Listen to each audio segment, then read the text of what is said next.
English ലാഡറിൻ്റെ പുതിയൊരു വീഡിയോയിലേക്ക് എല്ലാവർക്കും സ്വാഗതം. നമ്മുടെ ട്രാൻസ്ലേഷൻ സീരീസിലുള്ള വീഡിയോസ് നിങ്ങളൊക്കെ വളരെ നന്നായിട്ട് യൂസ് ചെയ്യുന്നുണ്ട്, അതിനോട് നിങ്ങൾ വളരെ പോസിറ്റീവായിട്ട് റെസ്പോണ്ട് ചെയ്യുന്നുണ്ട് എന്നൊക്കെ അറിഞ്ഞത് ഞങ്ങൾക്ക് വളരെ സന്തോഷമുണ്ട്. അപ്പോൾ ഈ ഒരു വീഡിയോ ട്രാൻസ്ലേഷൻ സീരീസിലെ പുതിയ വീഡിയോ ആണ്. പക്ഷെ നമ്മളിന്ന് പ്രസൻറ്റ് ചെയ്യുന്നത് വേറൊരു രീതിയിലാണ്. നിങ്ങൾക്ക് ഒരു ഡിഫറെൻ്റ് ആയിട്ടുള്ളൊരു ലേണിംഗ് എക്സ്പീരിയൻസ് തരാൻ വേണ്ടിയിട്ടാണ് നമ്മളൊരു ഡിഫറെൻറ്റ് രീതിയിൽ ഡിസൈൻ ചെയ്തിരിക്കുന്നത്. അപ്പോൾ നമുക്ക് വീഡിയോയിലേക്ക് കിടക്കാം.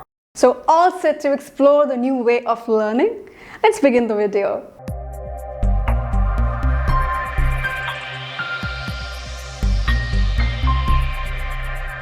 നമുക്ക് ഒന്നാമത്തെ സെൻറ്റൻസിലേക്ക് പോവാം. എന്നെ വിശ്വസിക്കൂ. നിങ്ങൾ മിക്കപ്പോഴും സുഹൃത്തുക്കളുടെ ഇടയ്ക്കോ അല്ലെങ്കിൽ ഫാമിലി മെമ്പേഴ്സിൻ്റെ ഇടയ്ക്കൊക്കെ ഉപയോഗിക്കുന്ന ഒരു എക്സ്പ്രഷനാണ് എന്നെ വിശ്വസിക്കൂ. നിങ്ങൾ എന്തെങ്കിലും പറയുമ്പോൾ ആളുകൾക്ക് വിശ്വാസമായില്ല എന്ന് നിങ്ങൾക്ക് തോന്നിയാൽ നിങ്ങൾ ഉടനെ എടുത്ത് ഉപയോഗിക്കുന്ന ഒരു സെൻറ്റൻസ് ആണ് എന്നെ വിശ്വസിക്കൂ, ഞാൻ പറഞ്ഞത് സത്യമാണ്, ഇതാണ് നിങ്ങൾ പറയാൻ ഉദ്ദേശിക്കുന്നത്. അപ്പോൾ ഇത് നമുക്ക് ഇംഗ്ലീഷിൽ എങ്ങനെ പറയാം? Believe me, trust me. Okay? Trust me. So that is more commonly used. ഇനി രണ്ടാമത്തെ എക്സ്പ്രഷൻ, നിങ്ങൾ മിക്കവരും ജോലി ചെയ്യുന്നവരായിരിക്കും. അപ്പോൾ തിങ്കൾ മുതൽ വെള്ളി വരെ നിങ്ങൾ ജോലി ചെയ്യുന്നു, ശനി ഞായർ അവധിയാണ്, വീണ്ടും തിങ്കളാഴ്ച തിരിച്ചു വരുമ്പോൾ നിങ്ങളൊക്കെ ചോദിക്കുന്നൊരു ചോദ്യമാണ് എങ്ങനെ ഉണ്ടായിരുന്നു നിങ്ങളുടെ വാരാന്ത്യം, അല്ലേ? നിങ്ങളുടെ വീക്കെൻഡ് എങ്ങനെ ഉണ്ടായിരുന്നു?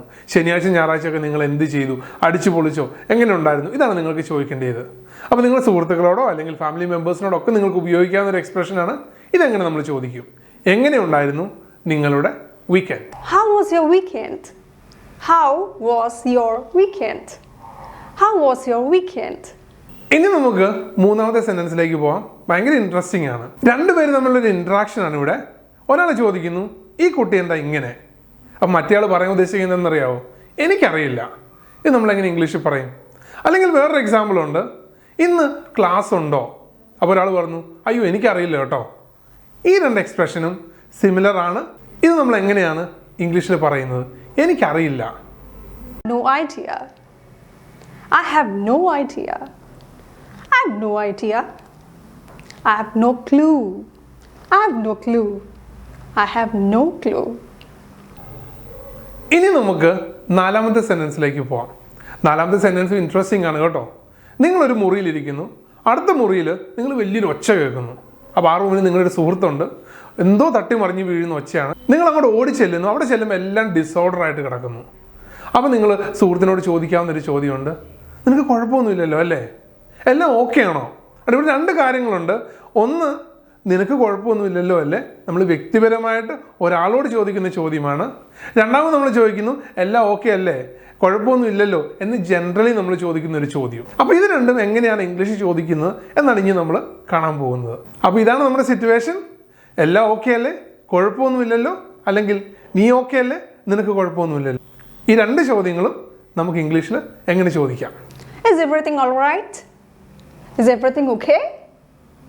Are you all right? Are you all right? Could you please repeat after this? Is everything okay? Are you all right? Is everything all right? ഇനി നമ്മൾ കാണാൻ പോകുന്നത് അഞ്ചാമത്തെ സെൻറ്റൻസ് ആണ്.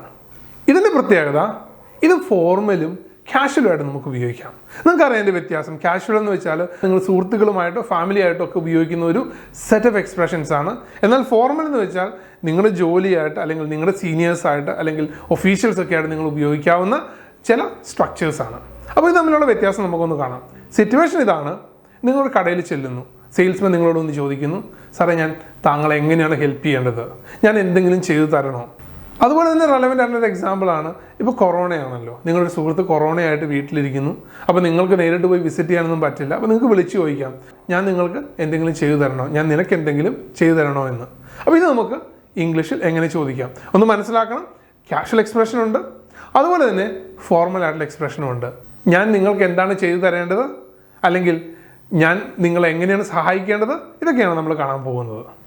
In formal situations, you can use how may I assist you?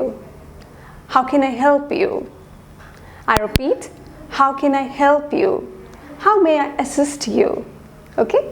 But in casual situations, you can use what can I do for you? Repeat, what can I do for you? Okay? What can I do for you? ഇനി നമ്മൾ ആറാമത്തെ സെൻറ്റൻസിലേക്ക് പോവാണ്. അവൻ്റെ നാവിൻ തുമ്പത്തുണ്ട്. എന്താണ് sentence എന്ന് മനസ്സിലായോ? ഇത് തന്നെയാണ് സെൻറ്റൻസ്. അതെൻ്റെ നാവിൻ തുമ്പത്തുണ്ട്. ഇംഗ്ലീഷ് പഠിക്കുന്നവർക്കൊക്കെ ഉണ്ടാകുന്ന വലിയ പ്രശ്നമാണ്. വൊക്യാബുലറിയൊക്കെ വരുമ്പം അയ്യോ വാക്കെൻ്റെ നാവിൻ്റെ തുമ്പത്തുണ്ടല്ലോ, പക്ഷേ പെട്ടെന്ന് അങ്ങോട്ട് കിട്ടുന്നില്ല. ഇത് നമുക്ക് ഇംഗ്ലീഷിൽ എങ്ങനെ പറയാൻ പറ്റും? അത് എൻ്റെ നാവിൻ തുമ്പത്തുണ്ട്. It's on the tip of my tongue. It's on the tip of my tongue. I repeat, it's on the tip of my tongue. ഇനി നമുക്ക് 7ാമത്തെ സെൻറ്റൻസിലേക്ക് പോവാം. നിങ്ങളൊക്കെ സ്കൂളിൽ പഠിച്ചിരുന്ന കാലത്തെക്കുറിച്ച് ആലോചിച്ച് നോക്കിയേ. ഒരു ക്ലാസ് ടീച്ചറുണ്ട്. ടീച്ചർ അങ്ങ് പുറത്തിറങ്ങാൻ നോക്കി നിൽക്കും, ചെറിയ ബഹളം വെക്കാൻ അല്ലേ? അപ്പോൾ നിങ്ങളൊക്കെ പഠിച്ചുകൊണ്ടിരുന്ന സമയത്ത് ടീച്ചറില്ല, ക്ലാസ്സിൽ ഭയങ്കര ബഹളം.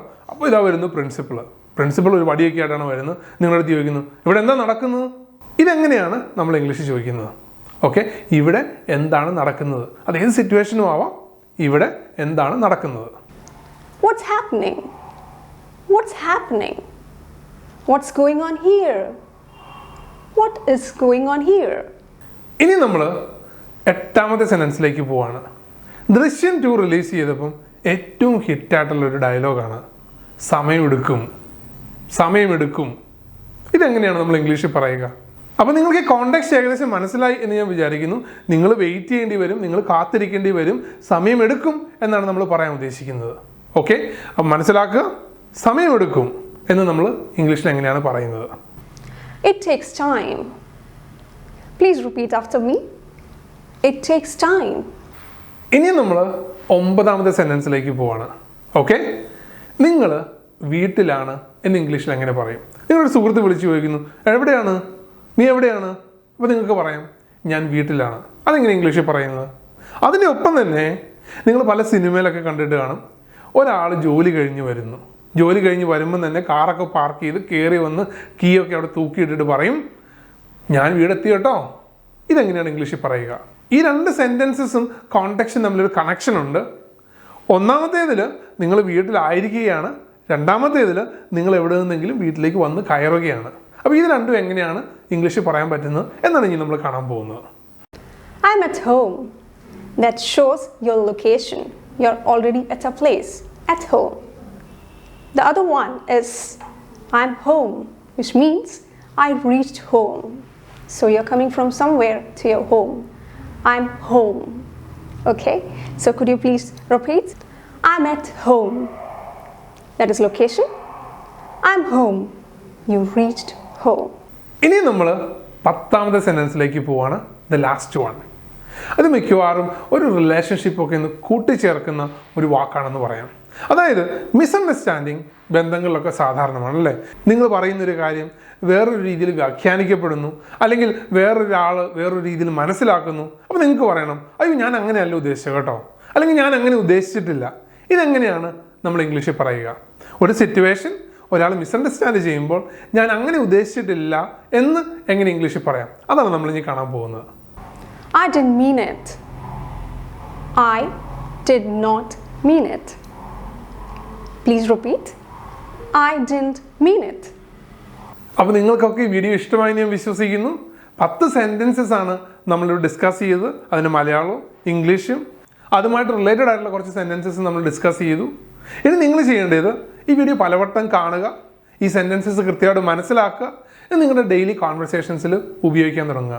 അതിൻ്റെ ഒപ്പം തന്നെ നിങ്ങൾക്ക് ഇനിയും ഇതുപോലുള്ള സെൻറ്റൻസസ് അറിയാൻ താല്പര്യമുണ്ടെങ്കിൽ, അതായത് ചില മലയാളം സെൻറ്റൻസസിൻ്റെ ഇംഗ്ലീഷ് ട്രാൻസ്ലേഷൻ എന്താണ് എന്നറിയാൻ താല്പര്യമുണ്ടെങ്കിൽ ഡെഫിനറ്റായിട്ടും നിങ്ങൾ കമൻറ്റ് ബോക്സിൽ പോസ്റ്റ് ചെയ്യുക. ട്രാൻസ്ലേഷൻ സീരീസിൻ്റെ അടുത്ത എപ്പിസോഡിൽ നമ്മൾ ആ വീഡിയോയുമായിട്ട് വരുന്നതാണ്. So keep watching our videos, keep learning with English Ladder. Have a great day. Thank you. Bye-bye.